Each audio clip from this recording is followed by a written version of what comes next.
Mateus capítulo de número 7. Eu dou graças a Deus por você que está aqui nessa noite.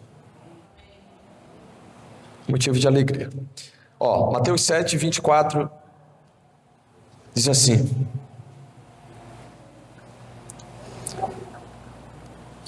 Mateus 7, 24, quem achou? Mateus 7, 24.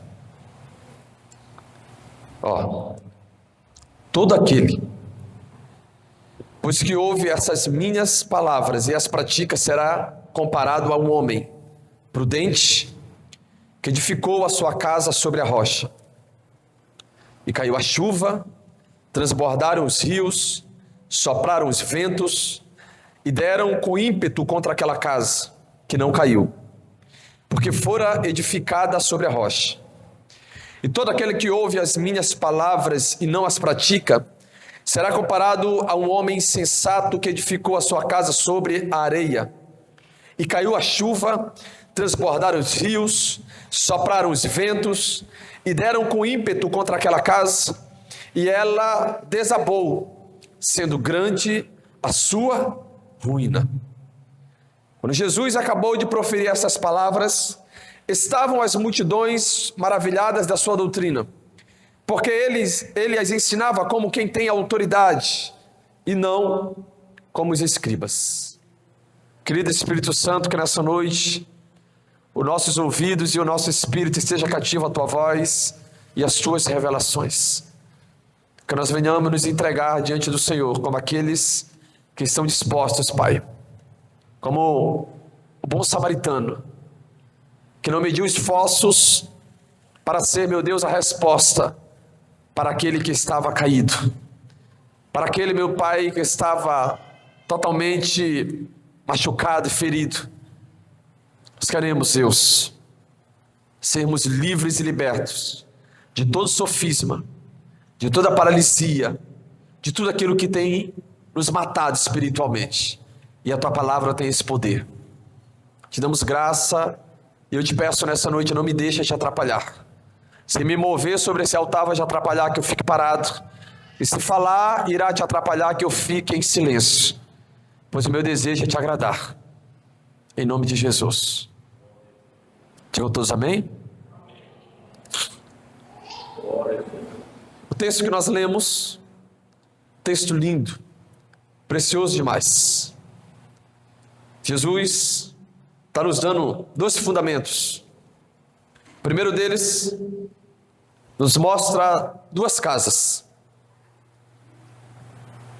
Essas casas, antes de eu compartilhar com você o fundamento que elas estavam submetidas, ou o fundamento a qual elas estavam sobre, nós precisamos entender algumas coisas na nossa vida.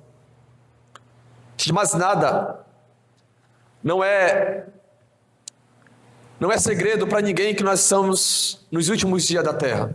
Amém? Todos nós conseguimos perceber isso. O mais incrédulo consegue observar que as pessoas foram feridas a tal ponto, e essa é uma das armas do diabo, ferir os homens e as mulheres, para que elas possam criar doutrinas pessoais e alimentar a doutrina de demônios. Porque essas doutrinas têm o poder de fazer com que as pessoas criam diante delas sofismas, ensinos que são sustentados segundo aquilo que é contrário à vontade de Deus. Desde a fundação do mundo, o maior cuidado de Deus para com o homem era que um relacionamento houvesse entre eles. O Pai e o Filho e o Espírito Santo estavam em meio a um relacionamento em que tudo funcionava de uma maneira tão perfeita, porque afinal de contas havia unidade. A Bíblia nos conta a história de Babel. Homens que se levantaram em um propósito: edificar uma torre, aonde eles fossem blindados, guardados, e essa torre tinha como propósito alcançar os céus. E ali eles seriam reconhecidos, e a fama deles seria tão grande, em que todos olhariam e saberiam que aqueles homens, aquelas pessoas, conseguiram edificar um lugar aonde seriam inalcançáveis. A Bíblia diz que o Senhor, ouvindo a respeito daqueles homens, Ele diz: desçamos e vejamos o que eles estão fazendo, para que confundamos as línguas, porque afinal de contas, o ideal daqueles homens era algo imparável. E quando o Senhor desce à terra, nós precisamos entender que havia algo em comum em relação a todo aquele povo: linguagem e unidade. Eles tinham uma só forma de pensar, unidade, e eles tinham uma só forma de falar, linguagem. Eles tinham um propósito e um desejo, e isso os tornava imparável. O diabo, no decorrer dos anos, ele justamente entendeu que a maneira de paralisar um casamento, uma família, a igreja, a sociedade, é gerando divisão.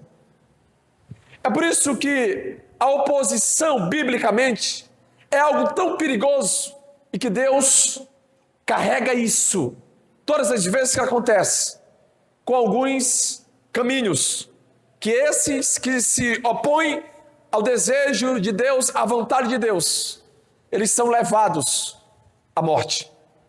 Quando você vê a rebelião de Corá, quando você vê o ideal de Saul, quando você vê os caminhos de Balaão, quando você vê o estilo de vida que Caim levou diante do seu irmão, você percebe que pessoas, e por aí vai, a gente tem Miriam, você conhece a lepra sobre Miriam, você conhece tudo que aqueles homens receberam sobre si, porque eles perderam o princípio da unidade da linguagem que deveriam carregar sobre eles. E aí, quando nós olhamos para essa torre sendo gerada, a única forma de parar seria confundindo as línguas. E aí você olha hoje para a igreja, e a igreja de Cristo tem sofrido com isso. Cada um com uma linguagem, cada um fora da unidade. E faz com que um corpo totalmente dividido, ele não tenha aquilo que é necessário para crescimento. Digam todos glória a Deus.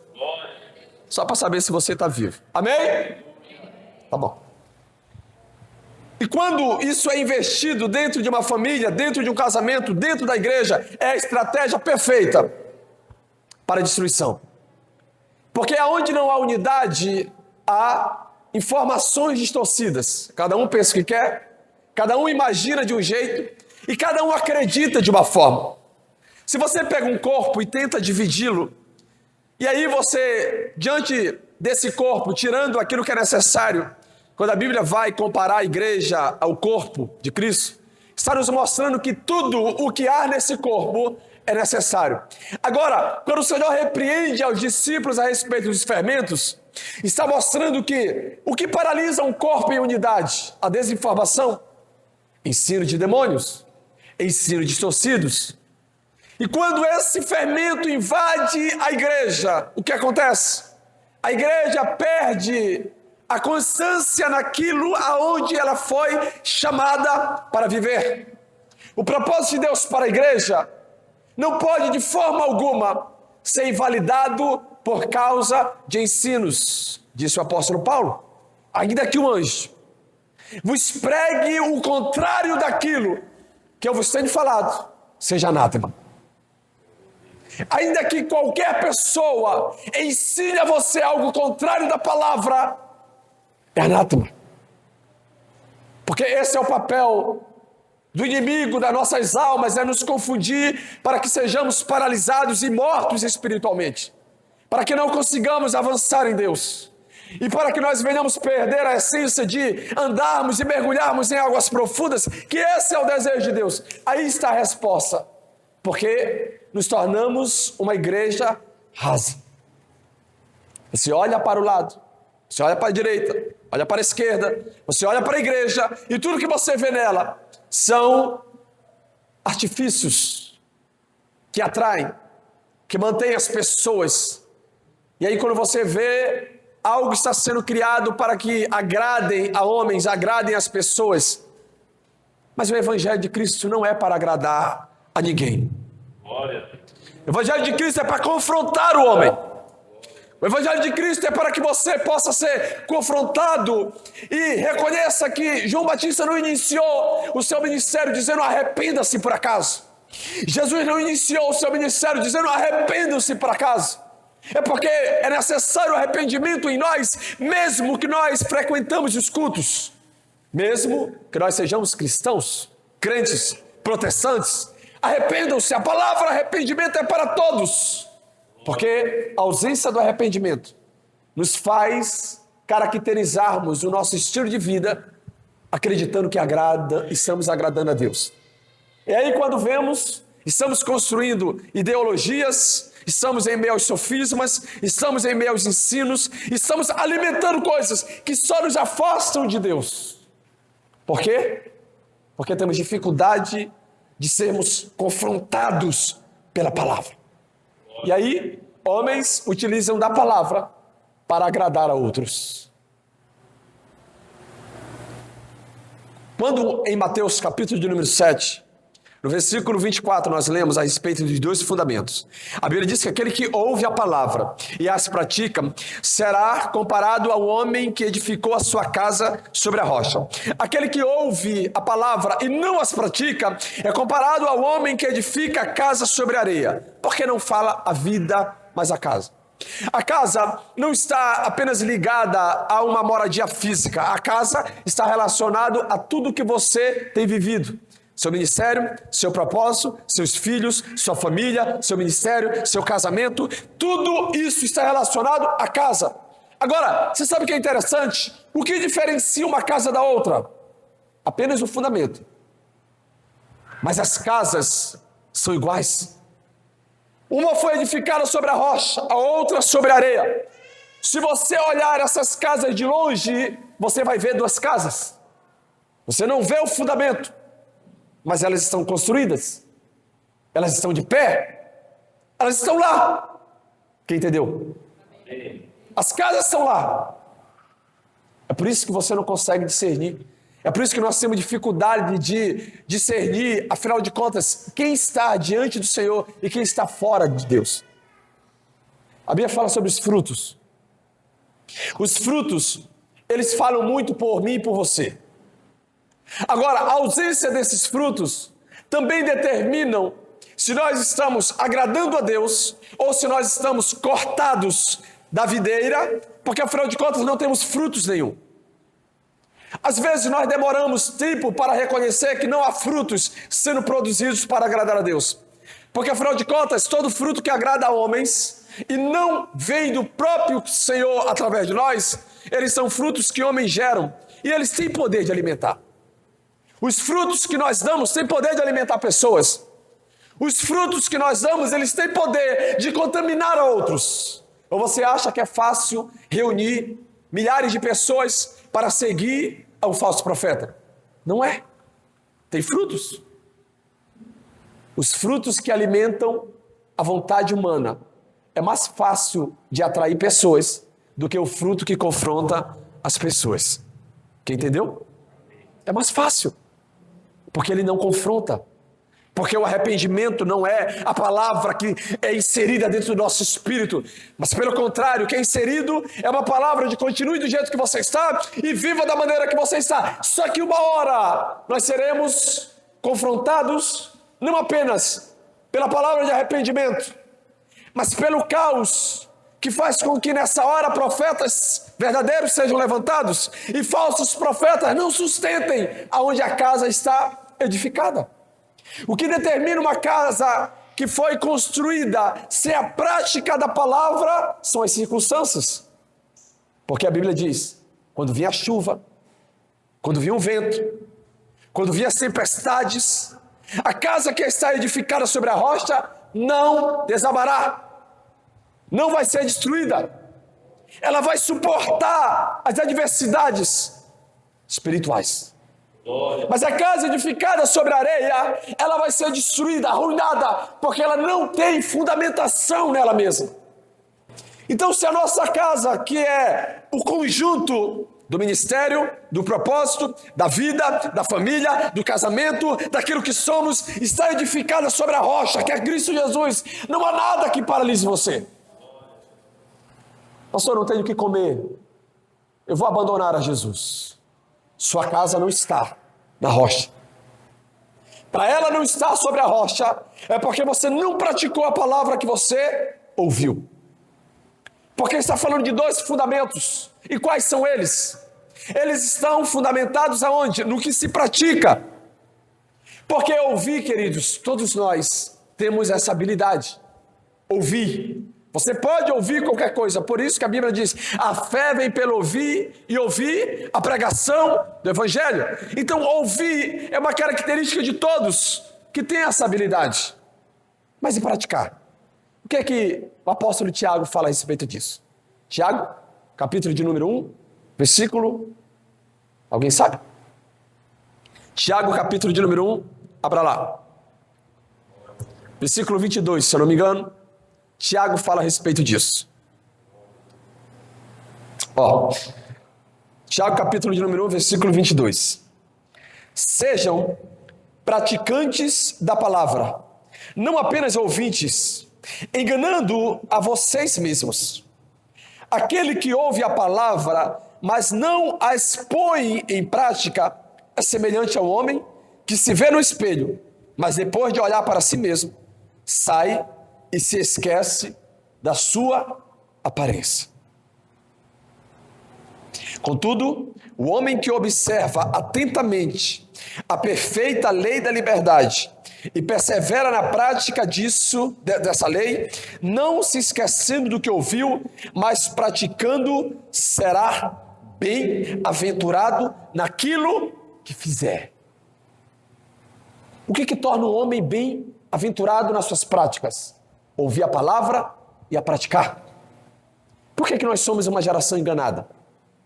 Temos uma facilidade de sermos enganados. Por causa da ausência da palavra. Tem um povo na Bíblia chamado de os bereanos. Esse povo é admirável. A Bíblia diz que o apóstolo Paulo pregava e eles, consultando para ver se estava na Torá aquilo que Paulo anunciava, para ver se Paulo não estava deturpando ou os enganando. Mas nós não fazemos assim. Nós temos dificuldades, querido, já falei isso daqui, de ler a palavra no mínimo dela, que é a gramática. Colocar vírgula onde tem vírgula. Tirar de onde não existe.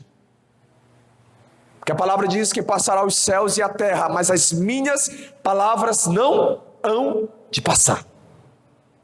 Se tem algo que precisa ser uma estrutura para manter você de pé, é a palavra de Deus. Se um dia você estiver aqui nessa reunião e o evangelho não for pregado a você e confrontar a você, não venha mais. Não venha mais. Porque se for para ser enganado sem fundamentação bíblica, nós temos muitas portas abertas. E eu sei que naquele dia, vocês acham que pegar o microfone na mão e pregar o evangelho é algo simples?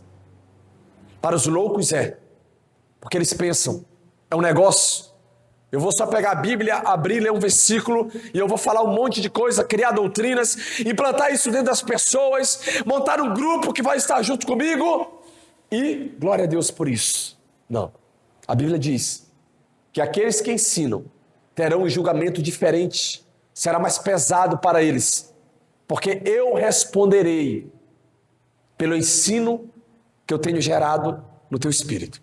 Eu responderei por isso. Acha que é fácil? Você acha que eu não resisti muito tempo antes de pregar a palavra de Cristo? Porque eu sei da responsabilidade que está sobre mim em falar algo para você que destruirá a tua vida ministerialmente, na tua família. E se for para agradar a você, eu prefiro que eu esteja mais na posição de estar com o microfone para não destruir a tua vida, o teu ministério, o teu propósito. Eu tenho que ser verdadeiro para com você, mas antes de ser verdadeiro contigo, eu preciso ser verdadeiro para com Deus. Eu tenho que agradar a Ele, tenho que buscar agradar a Ele, tenho que buscar olhar na face dEle todas as madrugadas e saber que eu estou sendo aprovado por Ele e não apenas usado. A geração de hoje quer ser usada. A geração de hoje tem sido alimentada por demônios e está dando esse alimento a outros para que seja glorificado a si mesmo. E nós, pelo fato de não lermos, pelo fato de não buscarmos, pelo fato de não sermos sensatos em pararmos e tirarmos alguns minutos da nossa vida para ler a palavra de Deus, temos padecido na nossa vida como um todo. As pessoas pensam que a palavra de Deus é para crentes, queridos. A sociedade só não vive algo melhor porque não lê a Bíblia. Você quer aprender como criar filhos? Está ali. Você quer aprender como manter um casamento saudável? Está ali. Você quer aprender como ser na sociedade um homem justo? Está ali. Você quer aprender sobre riqueza? Está na palavra. Você quer aprender sobre aquilo que eu não devo praticar? Está na palavra. Você quer aprender a respeito dos céus, do inferno, da eternidade? Está na palavra. Não tem outro lugar para buscar, é na palavra. É por isso que a Bíblia diz em 2 Coríntios capítulo número 4, no verso 4, que o Deus desse século tem cegado o entendimento dos incrédulos para que eles não vejam a manifestação da glória de Deus. É por meio da palavra. Se você começar a ler todos os dias a sua Bíblia, mas eu não entendo. Lógico, é um livro espiritual que homens precisam perseverar para terem acesso às revelações que estão contidas lá. É um livro espiritual. Não trate como um livro normal. Não trate a Bíblia como um livro normal. Sabe qual é o problema? É que nós temos acesso à palavra de Deus e nós queremos que pessoas traduzem, interpretem para nós. Porque temos o quê? Desculpa. Preguiça. Eu estou falando porque eu já tive isso inserido dentro de mim. Preguiça de ler, preguiça de pegar. E, queridos, eu tenho certeza, você terá, por 15 minutos da sua vida, informações, revelações que mudarão a sua vida. Por 15 minutos de leitura, mudarão a sua vida. Só que por ser um livro espiritual, quanto mais você ler, mais você quer. Quanto mais você lê, mais você deseja. Teu espírito anela, teu espírito deseja. As revelações começam a brotar. As revelações, aí você olha e diz, eu não leio porque não entendo. Por ser um livro espiritual, vai ter momentos que você vai ler, e você não vai entender nada. Quando você pensar que não, as revelações começarão a brotar. Teu espírito começará a ser saciado pelas revelações da palavra. Mas leia, faça alguma coisa para o Senhor. Busque.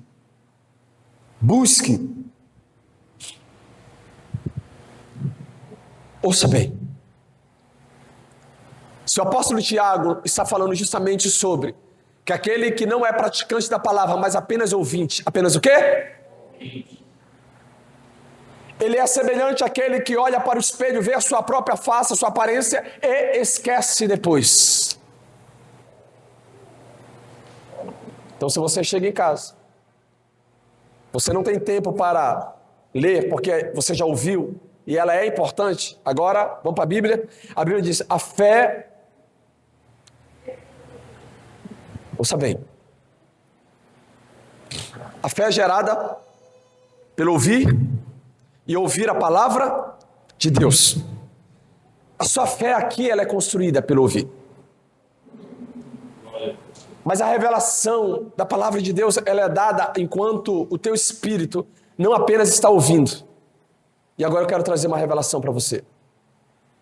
A Bíblia é o único livro que existe, que todas as vezes que você decide ler, ele lê você. Quem entendeu? A Bíblia é o único livro que quando você decide ler, ele lê você. Enquanto você está lendo a palavra, ele está lendo o teu espírito. Não tem uma pessoa que leia a Bíblia que não seja confrontado pelas verdades que estão descritas nela. Não existe. É ali que você é confrontado contra o pecado. As pessoas acham que demônio é só aqueles que manifestam. Não, queridos. Tem muitos demônios que oprimem a mente das pessoas. Tem demônios que eles jamais se manifestarão. A operação dos tronos, eles não se manifestam. Pode orar quanto quiser, eles não se manifestarão. Por quê? Sofisma. Mente. Como é que isso é quebrado? Pela palavra de Deus. É você lendo e você sendo lido por esse livro que vai confrontando a você e vai libertando você de si mesmo. É porque a visão que nós temos dos demônios é uma visão justamente daqueles demônios feios, horríveis, aquela coisa toda. Não. Por que tem pessoas que jamais manifestarão? Você pode orar por ela. A vida, ela pode ir numa igreja onde seja 100% libertação. Não vai manifestar. A opressão. É tronos, principados, potestades, regem leis, regem de cima para baixo. Esses são os piores, sabe por quê? Porque eles contaminam a mente da pessoa. Eles fazem a pessoa bater o pé e dizer: eu tenho que fazer isso porque agrada a Deus. E não agrada a Deus. São os demônios que operam na mente. Por exemplo, você pega um político, você pode orar por ele o quanto quiser. Não vai manifestar. Aquilo ali é tronos. São principados que operam sobre a política. Por quê? Porque homens justos abriram mão. E por aí vai. Os homens que empreendem, que não são libertos também, não vão manifestar. Por quê? Porque é algo que está sobre, são os tronos, são os principais, que estão regendo o estilo de vida daquela pessoa em meio à injustiça. E por aí vai. Tem algo que nós deveríamos ter na nossa casa, que não é a Bíblia aberta no Salmo 91, nem no 23. Mas a leitura bíblica diária, todos os dias. Isso libertaria os teus filhos, a tua esposa, o teu marido e a si mesmo. Que a palavra iria sendo inserida dentro de você.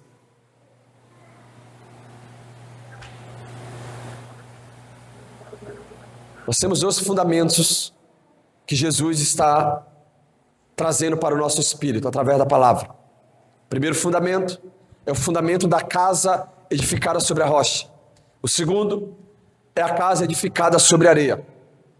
Cuidado, porque ambas são casas, ambas são moradias, ambas são vistas, ambas são bonitas, mas nem ambas, ou seja, nenhuma nem outra, tem a mesma fundamentação.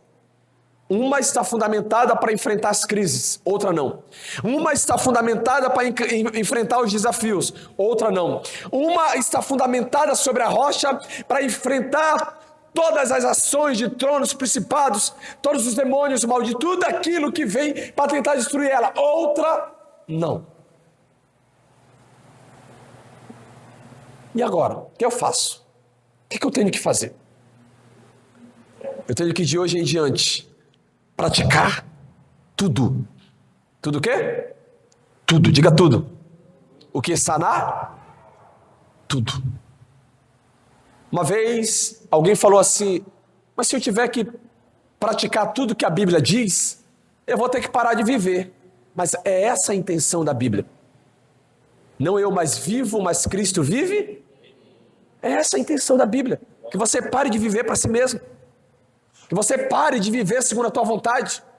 Essa é a intenção da palavra. Essa é a intenção de você ser conduzido para o reino da luz, aonde as suas vontades desaparecerão. E quando elas se manifestarem, você resisti-las. Suas próprias vontades.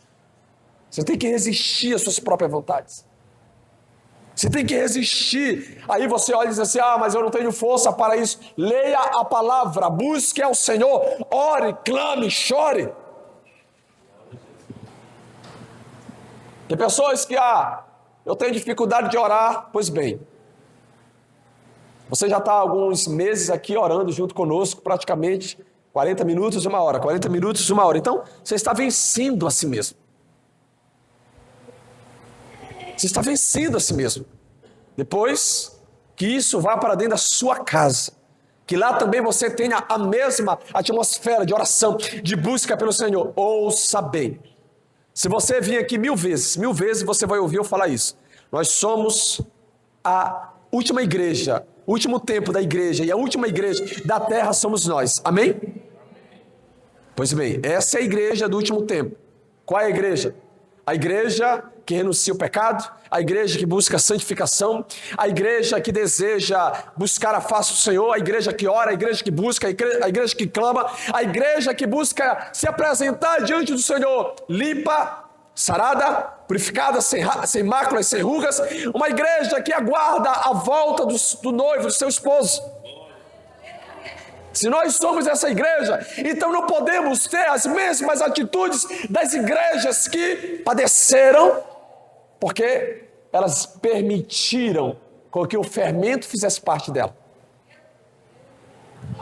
Aí esses fermentos estão lá. Gente, nós amamos as grandes produções. Nós amamos estar em cima do altar. Nós amamos sermos glorificados, sermos exaltados. Nós amamos tudo isso, e isso faz parte do homem caído. Nós amamos estar de pé e não prostrado. Nós amamos isso. Pastor, não é verdade, porque isso faz parte do homem caído. Isso é a natureza do homem que caiu. Desde quando o homem caiu, você vê o homem gostar de ser glorificado. O homem quer ser levantado, exaltado. Isso é algo do próprio ser humano. O homem restaurado, ele não está preocupado com isso. O homem restaurado, ele não vende o propósito dele para com Deus por causa de altar, por causa de cadeira, por causa de status. O homem, eu vou falar algo para você, já repeti dezenas de vezes, vou falar mais uma vez. No dia que o microfone, que o altar, que a igreja me afastar da minha vida para com Deus, eu largo tudo para ficar com Ele. Eu largo tudo. Eu não comecei no altar. Eu comecei prostrado no quarto, chorando e clamando a Ele. Eu não comecei pregando. Eu comecei em desespero, em meias lágrimas, dizendo ao Senhor: eu me arrependo daquilo que eu tenho feito. Foi aí que eu comecei. Eu fui visitado por Deus, não foi em cima de altar, foi no quarto. Eu fui visitado por Deus, não foi pregando para as pessoas, foi no quarto. Eu fui visitado por Deus, fui liberto, eu fui transformado. Eu fui visitado, experiências com o Senhor, não foi sobre o altar, foi sozinho. Quarto, chorando, clamando, me santificando, buscando a face dele. Isso há 14 anos. Vivendo arrebatamentos em êxtase, em espírito, guerreando contra demônios. Foi lá que o Senhor me estruturou. Então o altar, se me atrapalha, eu preciso abrir mão. Tem homens que não. Queridos, conheço homens que eles estão morrendo, mas eles não abrem mão. Eles não abrem mão. Eles preferem a morte do que descer e reconhecer o que é importante para a vida deles.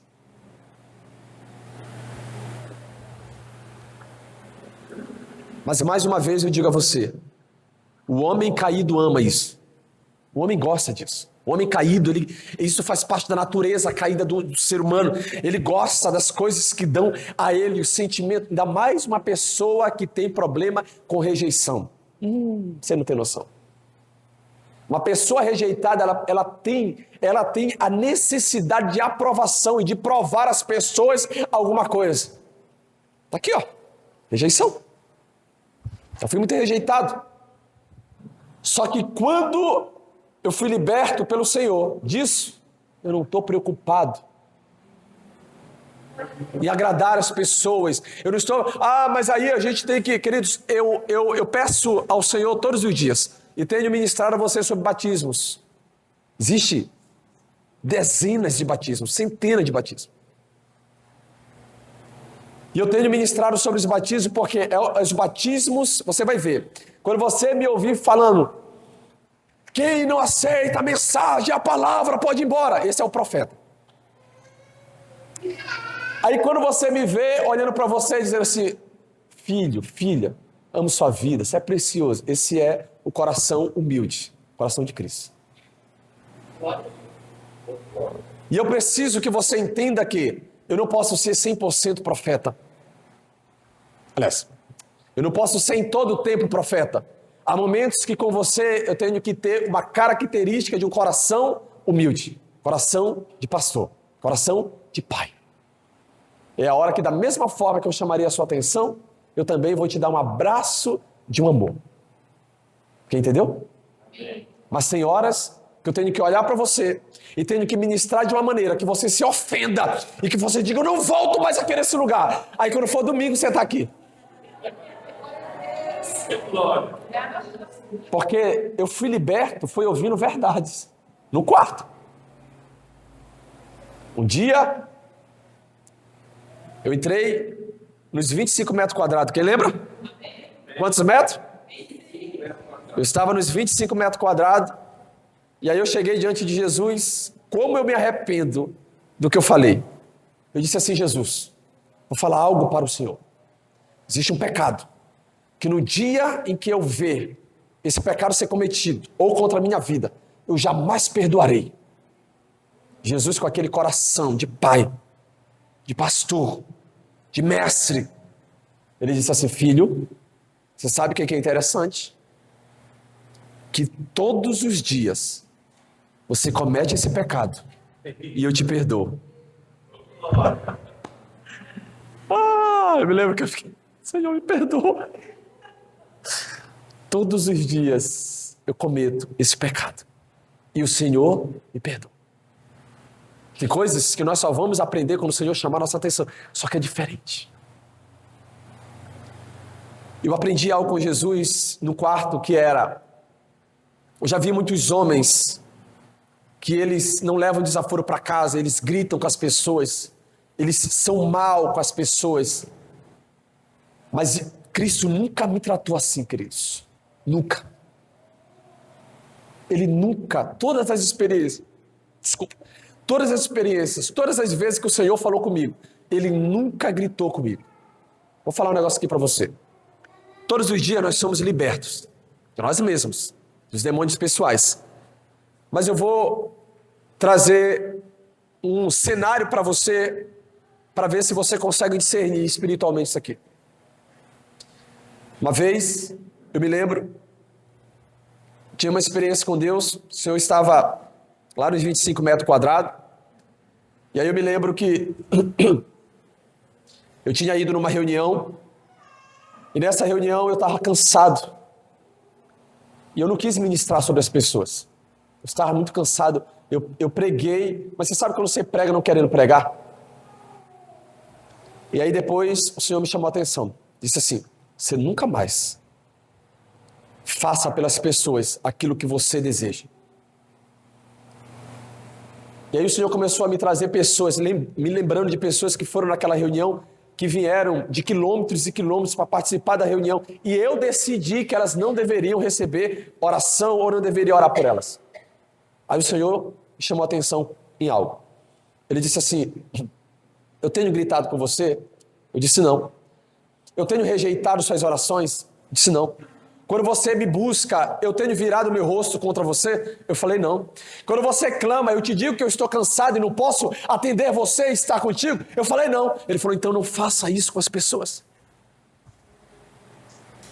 Hoje eu busco cuidar dos meus filhos e dar a eles, porque não tem um momento na minha vida que eu vou diante do Senhor buscá-lo em que ele mande um anjo falar comigo dizendo, hoje eu não tenho tempo para você.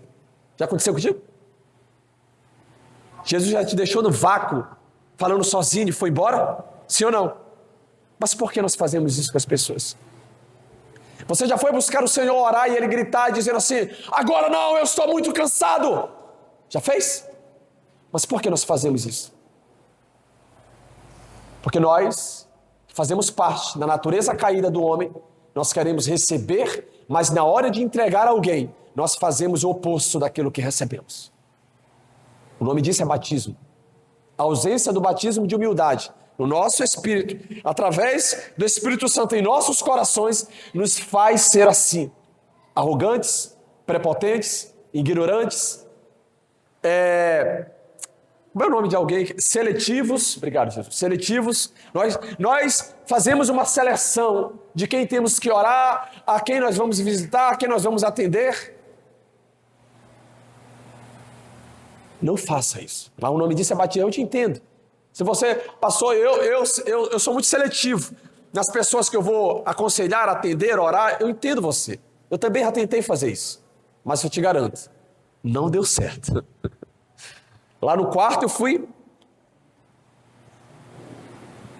No final das contas disse Salomão: tudo é vaidade. Seu título é vaidade. Carteirinha lá de pastor é vaidade. Carteirinha de missionário é vaidade. De apóstolo, vaidade. O dom, vaidade. Pastor, não diga isso. Eu garanto algo para você. As pessoas se apegam nos dons e elas esqueceram que o dom é a serviço do corpo. Quando o dom te afasta de Deus, é melhor você liberar esse dom, porque ele está te afastando do propósito. Não está. Tá, garanto para você. Você acha que Deus tem prazer em te entregar um dom para você morrer? Não. Quando é que ele não é vaidade? Quando ele está a serviço do corpo. Quando ele é vaidade? É quando ele é utilizado no caminho de Balaão.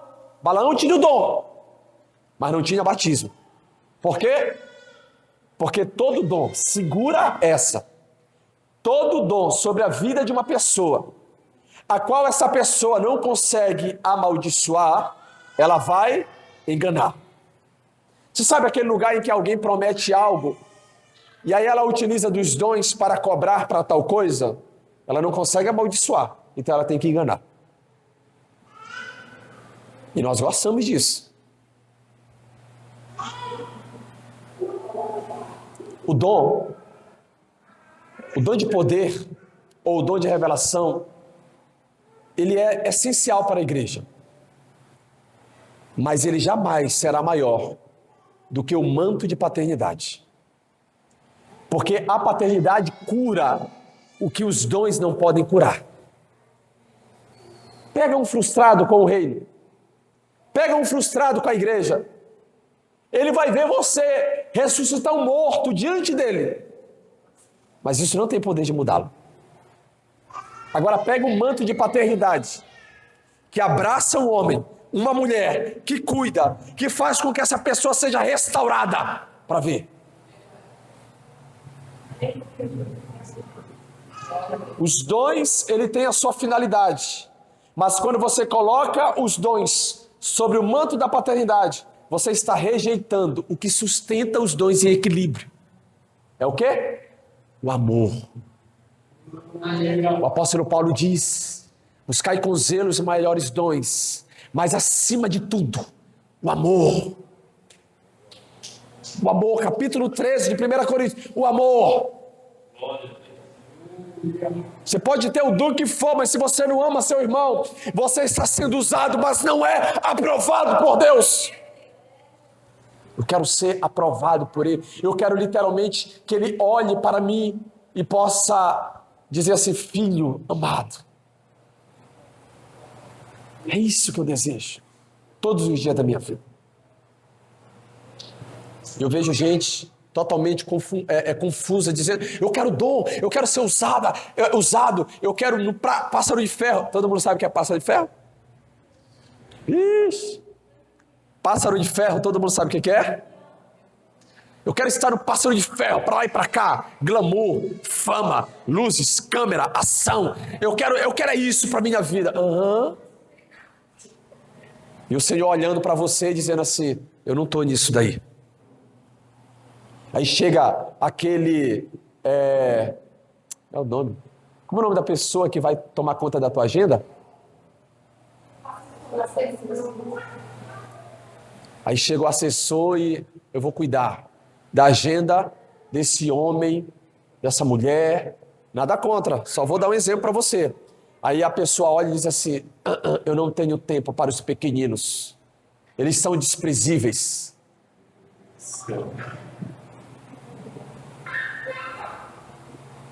Eu vi algo recentemente que mexeu demais comigo. Uma pessoa que eu aprendi a amar falou assim: eu oro por vocês por essas horas e horas, porque eu preciso entender que essas pessoas para Deus são tão amadas, que eu preciso também amar da mesma forma, cansado ou não, eu tenho que orar.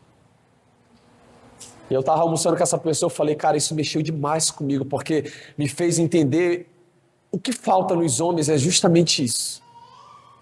É esse amor que faz com que elas olhem para si mesmas e passem por cima de si mesmas, das suas vontades, para dar a outros aquilo que o mundo não pode dar. O mundo não pode dar. Como é que o mundo trata você? O mundo trata você desse jeito. O mundo te machuca, ele te fere. O mundo, ele te trata com indiferença. O mundo, ele busca de todas as maneiras tentar lançar sobre você culpas. E aí quando você olha, você está lidando com a mesma frequência no lugar onde deveria ser recebido com amor. Querido, só existe algo. Aí você vai dizer: então na igreja tudo é aceito. Não. A Bíblia diz que nós temos que expulsar o trono de Jezabel. Então, guarde algo no seu coração. A igreja não é pública. A igreja não é? Porque quando chega o boleto para pagar, não é o órgão público, não é a prefeitura, ou a Câmara, ou o Estado que paga. São os homens e mulheres que Deus levanta justamente para ser instrumentos para poder dizimar e ofertar, para que o aluguel seja pago. Sim ou não? Então, se a igreja não é um lugar público, ela é para todos, mas bagunça não. Então você, como igreja, quando vê alguém bagunçando, qual é o seu papel? Aqui não. Aqui não é público. No lugar público é que você vê, cada um faz o que quer. Você já chegou naquele lugar público, onde tem uma fila gigante e uma pessoa está lá. Você olha para ela e ela não está nem aí, gente. Ela está mexendo no computador sem fazer nada. Você fica olhando: meu Deus. E aquela fila gigantesca de pessoas. É público. Cada um faz do jeito que quer. Na igreja, não. Na igreja tem honra. Na igreja nós precisamos estar atentos ao que Deus está fazendo. Na igreja nós temos que estar atento se o Senhor está se movendo. Gente, eu vou encerrar falando algo para você. Você entrou num tempo de transição aqui, que ainda dá tempo de você pular. Qual é esse tempo? É um tempo que a igreja, infelizmente, começou a aceitar tudo. O que eu vou falar agora? O Senhor, quando Ele chega em um lugar, o que os homens deveriam fazer? Se prostrar, ficar em silêncio e buscá-lo. Mas nós começamos a fazer o quê? O Senhor está no lugar e os homens desrespeitam a presença do Senhor. Respeitam. As pessoas ficam andando para cima e para baixo. As pessoas ficam mascando chiclete. As pessoas ficam simplesmente olhando, esperando. Eu quero ver se vai acontecer alguma coisa. É um lugar onde nós temos que nos render diante do Senhor.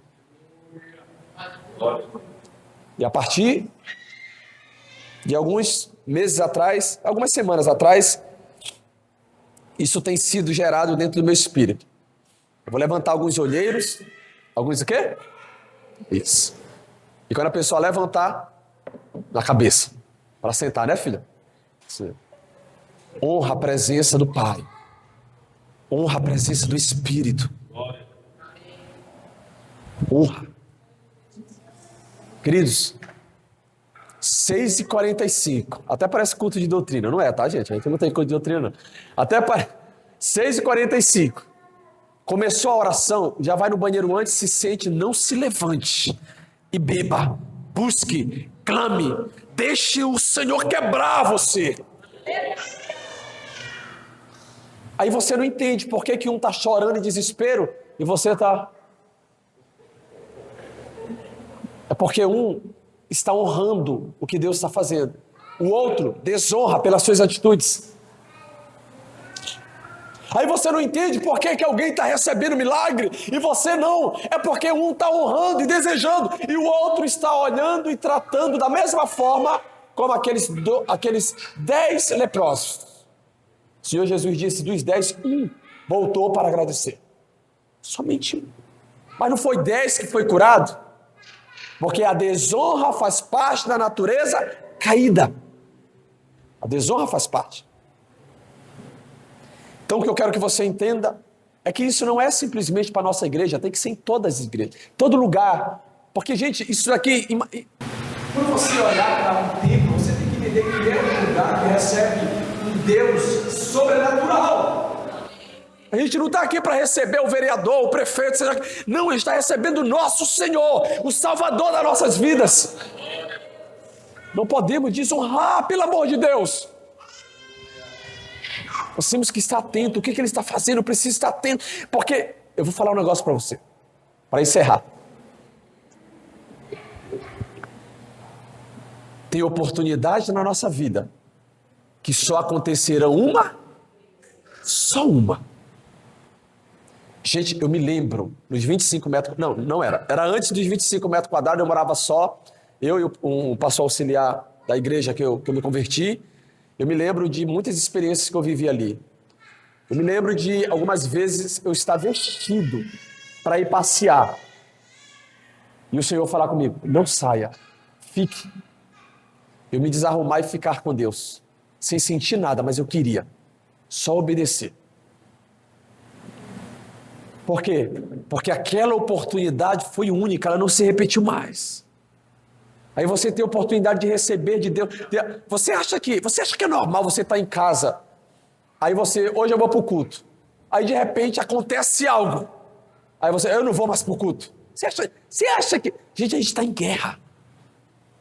Principado, potestade, demônio, espíritos caídos, guerras espirituais, para que você não venha, porque uma palavra tem o poder de mudar a tua vida. Uma palavra.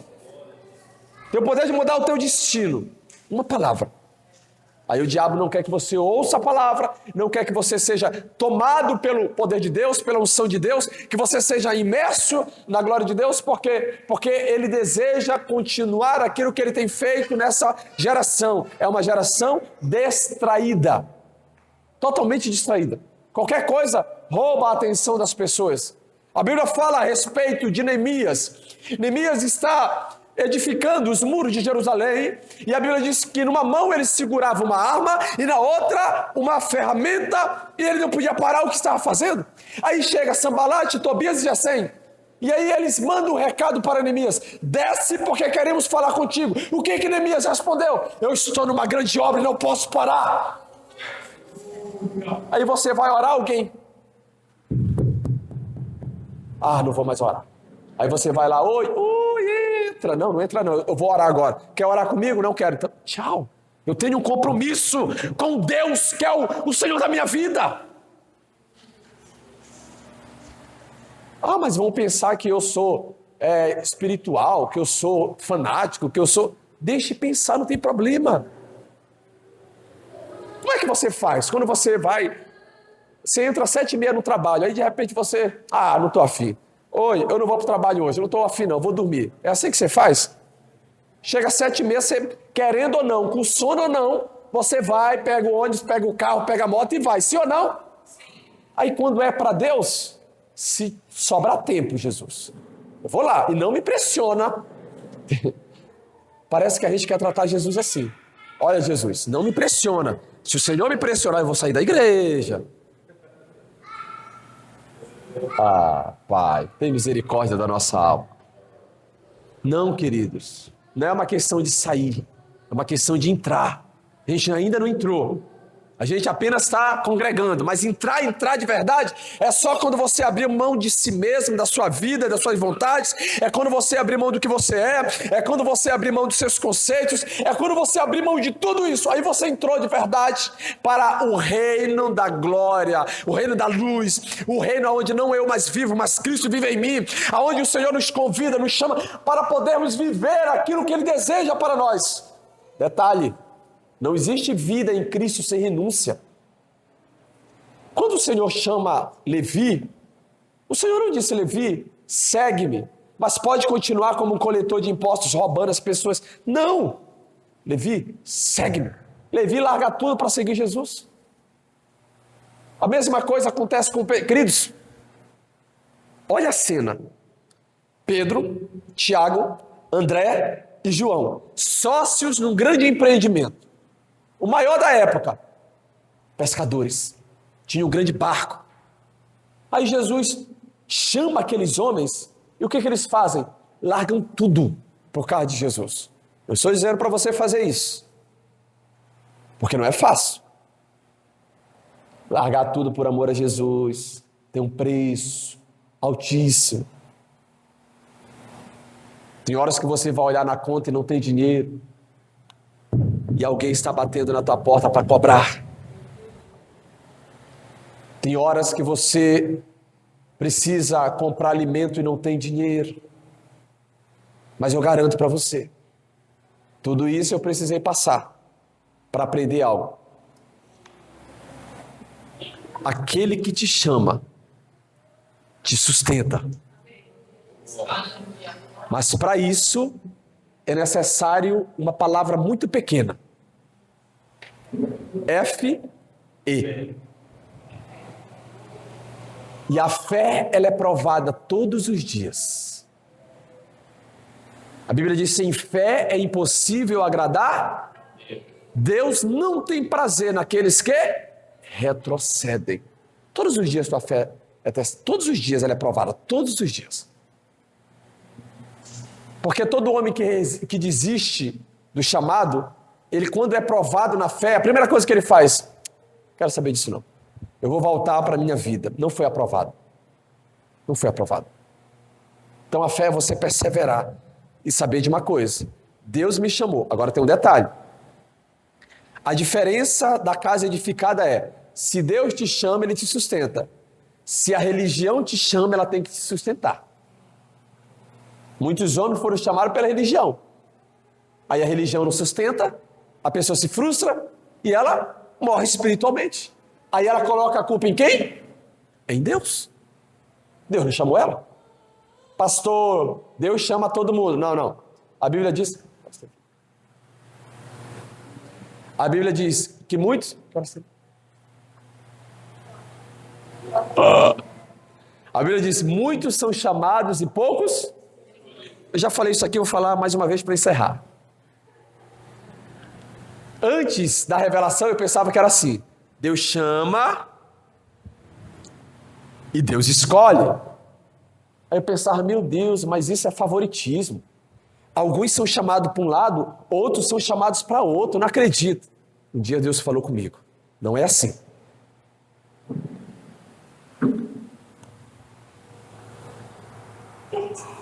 Muitos são chamados e poucos escolhidos. Entendeu? Quando o Senhor chama, muitos são chamados. E desses muitos chamados, poucos Ele escolhe. Os discípulos foram assim. Você acha que Jesus escolheu 12? Não existe isso, gente. A Bíblia diz que dos discípulos, daquela multidão, o Senhor escolheu 12. Então foram chamados milhares de pessoas. Foram chamados, Jesus ia, aquela multidão andava junto com Jesus. Aí Jesus foi orar. Passou uma noite inteira em oração para escolher os 12. Então, chamados foram muitos, mas escolhido apenas 12. Então, talvez você e eu fomos chamados, mas ainda não fomos escolhidos. Por quê? Porque ser chamado é passar pelo teste, pela aprovação do crivo. Entende? Dessa multidão que foi chamada, o Senhor vai olhando e dizendo: esse daqui vai me negar, venha. É sério. Esse daqui vai me trair, venha para cá. Porque eles fazem parte, gente. Às vezes nós, Senhor, tira tudo que não presta de perto de mim. E como é que tu vai crescer? Porque as pessoas más, as pessoas que traem você, as pessoas que rejeitam a tua liderança, essas são responsáveis por treinar você. Você acha que Jesus chamou Judas e Pedro junto sem propósito? Não. Jesus chama eles justamente com esse propósito, trazendo eles para perto, porque eles treinariam Jesus. Imagina a cena, Jesus está lá no Getsemane, soando gotas de sangue, e de repente vem Judas. Larará. Mestre. Aí ele dá um beijo no rosto de Jesus.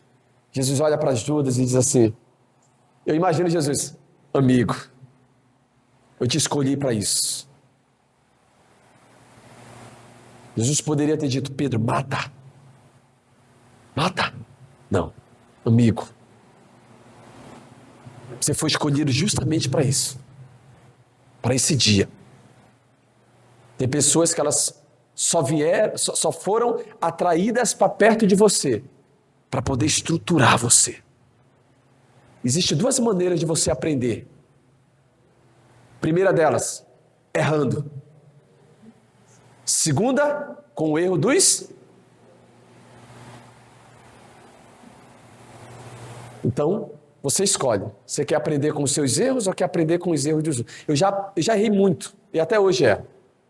Mas eu observo muito para não cometer os mesmos erros de outros. Você acha que quando eu vejo alguém, quando eu falo para você sobre a questão do altar, da igreja, tudo isso, eu abro mão por causa de Cristo? É porque eu já vi muitos homens caírem por causa disso. Muitos, não é pouco, não é um, não, é muitos homens caíram por causa disso. Aí eu já aprendi com o erro deles. Eu falei algo para alguém, não me lembro quem. Eu vou ensinar algo para encerrar. Deus usa alguém que não ora, sim ou não? Sim. Deus usa alguém em pecado, sim ou não? Sim. Aí que está a grande questão. Que uma pessoa em pecado, ela pode ser usada por causa dos dons que são irrevogáveis sobre a vida dela. Aí os homens, eles cometem o primeiro pecado, pequenininho. Aí eles sobem no altar, Deus usa, milagre, sinais, profecias, revelações e tudo. Aí ele entende o seguinte, se Deus não deixou de me usar, eu posso pecar um pouco a mais. E aí ele vai. Só que tem um detalhe.